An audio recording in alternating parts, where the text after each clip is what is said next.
special delivery. The delivery of that which is uncommon, exceptional in character, different from others. Special delivery. Army Air Forces style is designed for a particular function, but unlike other highly specialized functions, is not limited in range, aims, or purposes. During times of war, air power is war power, as destructive as is necessary to destroy the enemy, but AAF planes, large and small, have more than destructive power. They have constructive power greatly beneficial to the nation. Thus, in times of peace, air power is peace power.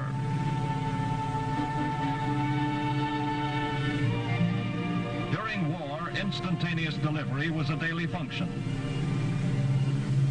Rear penetrations delivered at a moment's notice to assist pushing, back-breaking assaults of the ground forces sometimes meant the difference between victory and defeat.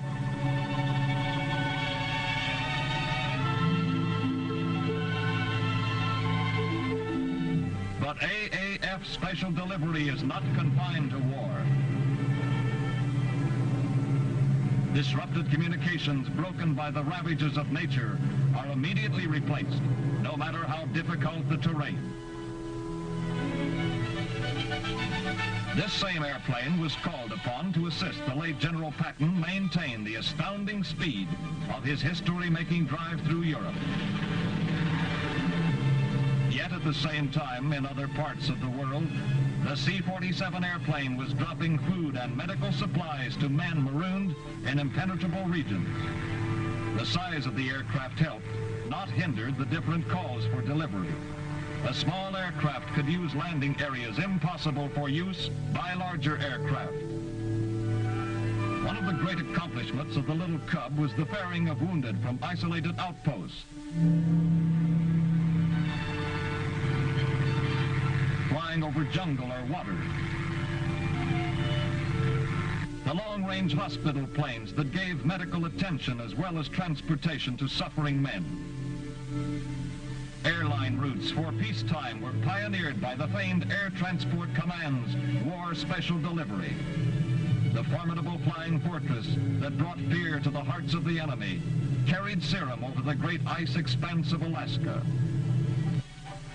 Helicopters, never used as combat planes, penetrated areas where even the small Cub could not enter and made on-the-spot landings to deliver everything from secret pouches to babies. The Tokyo-famed B-25 Mitchell, one of the outstanding planes of the war, is now fighting for health. Instead of bombs, the B-25 now sprays DDT over large areas in a very short space of time and on a moment's notice. Epidemics can now be prevented or stopped suddenly. These gliders help to bring the free peace we now enjoy. In the peaceful future, they again will be working for you in various ways, detaching freight gliders along a regular route, just as freight trains now drop off cars at way stations. Your Air Force is continually developing new and more astonishing aircraft. The XF-12, a new photo reconnaissance ship. The XP-84, a new fighter craft with speed and punch.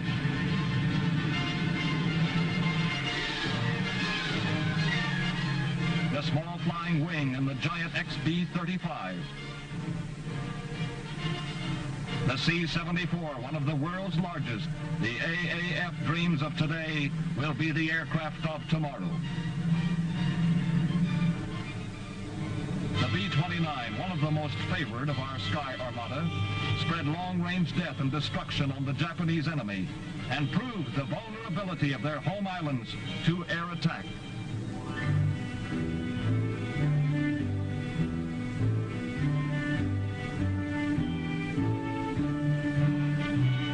History was made at Hiroshima and Nagasaki when the B-29 dropped the first atom bombs.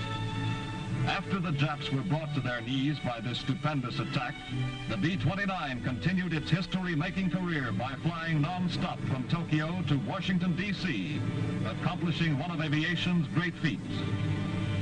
Special delivery of America's historic achievements was the destiny of the B-29. for the Army Air Forces next committed the giant B-29 Armada to science. Never before had such a mighty target been assembled beneath a bomb site. 73 ships in a 5-mile area. It was a bombardier's dream target.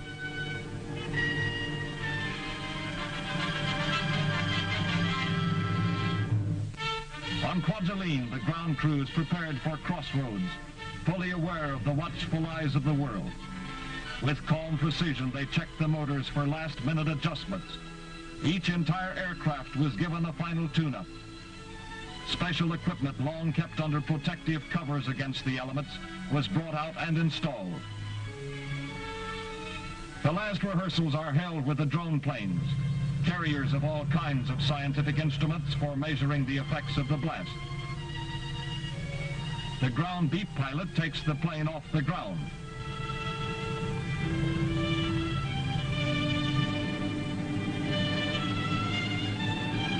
The beep television control in the mothership takes over for the maneuvers.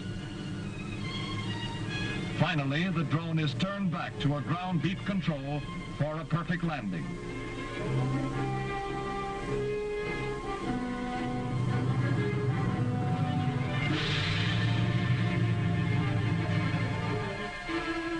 The mighty A-bomb was carefully loaded into Dave's Dream, the ship chosen to carry and drop the bomb. Constant guard was maintained and loading activities were carried on behind canvas screens. Aboard the target ships, last-minute preparations were also underway. Animals of various kinds were readied for tests to tell what effects the bomb had on living things. The sheep, first sheared, are then covered with ointment as protection against flesh burns. The effects of the bomb on these animals, while not conclusive, will furnish many clues as to the effect on human beings. Leaving their ships, many of them for the last time, crew members boarded barges bound for the observation fleet and safety.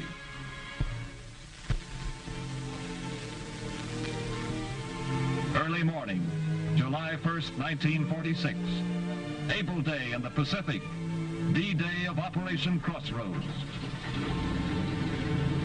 One of the world's largest aircraft carrying a tiny particle of atomic energy speeded down the runway for science. AAF special delivery of man's most terrible secret, a delivery timed to the split second. Scientists, statesmen, military men, and John Q. Public all over the world had turned their eyes toward Bikini. Many precautions were taken to prevent injury to the personnel. All men of the observation fleet were warned against exposing their eyes to the flash following the burst. To give further protection against flash exposure, black-lensed Air Force gunner's glasses were provided for those whose duty necessitated watching the burst. Youth and years of scientific study combined to test the power of the atom. Young men with war-tempered nerves, steeled in battle, awaited coolly for bomb away. Learned scientists awaited tensely below to study the effects. As the metronome ticked away the eventful seconds, the world in questioning suspense waited. Unspoken was the question, what will happen?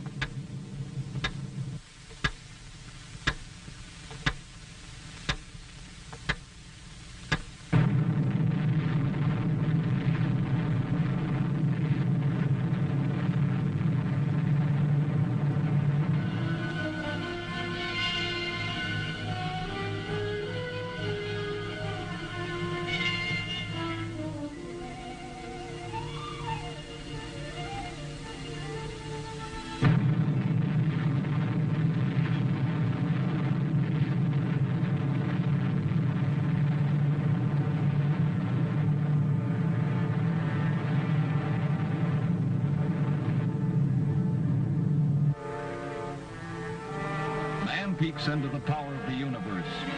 Plutonium, one small particle burst into this staggering energy. Temperature at the explosion center is perhaps 100 million degrees Fahrenheit. The terrific pressure caused winds up to approximately 1,000 miles per hour. The radioactive vapor and debris rose to 5 miles and lasted an hour before dispersing.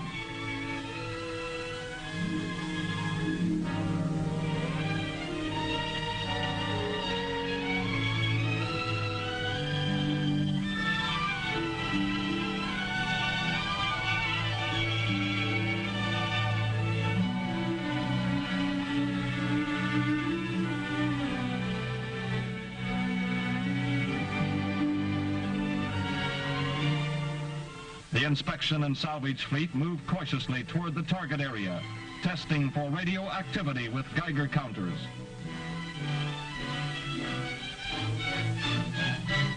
Firefighters brought the flames under control, preparing the damaged vessels for boarding and examination.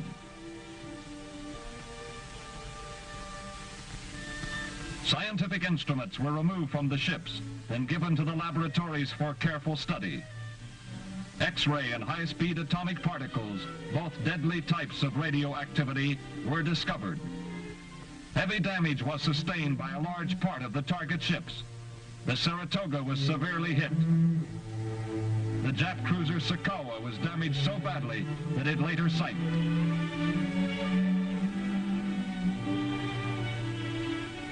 The submarine Skate, with hull intact, was completely smashed topside, and many other ships suffered heavily from the blast. Probably no fleet will ever again be gathered so conveniently for an atomic attacker, but neither would an aggressor nation use only one bomb. Bikini will answer many questions. The answers will pave the way for more questions.